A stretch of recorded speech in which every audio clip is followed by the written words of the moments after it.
Assalamu alaikum ve rahmetullahi ve berekatuhu. Maşallah, tabarakallah, jazakallah hayır. Elhamdülillah. Allah subhanahu ve ta'ala'nın rahimi, merimi, borkeligi menen Zeydinden üye günden günge qoz olup bitotat. Hurmatly cemaat, bugün 21 may 2026 yıl. Ustalarımız tazalap, buna kuda kalası kalidorlarımızı polnoy şpakulovka işlerini bitirip koydu. Kuda kalası hazır taza çistovoy degen kaldı. Oşon kılıp anan keyin buğa kraska bersek sonun bolup kalat. Patologuna reykalarının kişine tartıp koydu ustalarımız, Allah razı olsun. Takımlar komnatlarda patologtor da uzu bütüp kaldı. Dualın işe bütüp kaldı, buna qarаңыздар. Azem size joktuğuna baylanışta kişine görünbeydi. Bir patologtorumuz boldu elhamdülillah. Allah Teala'nın rahimi menen dualdı şpakulovkası boldu. Bu aslında emdef kılavuz ve söngünde dualdı muz urbay turan kılıp oşundan kılıp beremiz kudan kalasa. Eşiklerdi dağı öte sonun kılıp buna qarаңыздар. Öte sonun kılıp at göstorundan çıkardı ustalar bu yağa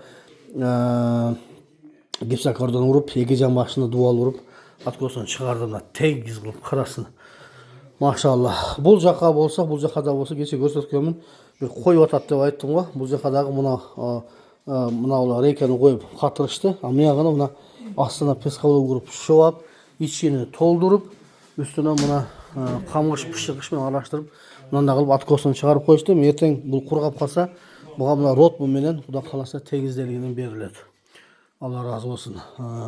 Ustakelerimiz kuda kalasa 3. komnatanın patologunu buna erteң buyursa bütürüşet. Allah Teala'nın razılığı menen inşallah. Bize numarımız 0220 63 73 43. Allah Teala'nın razılığı için eksanınızları kılıp tursanızlar, kolda tursanızlar, kırgız elim.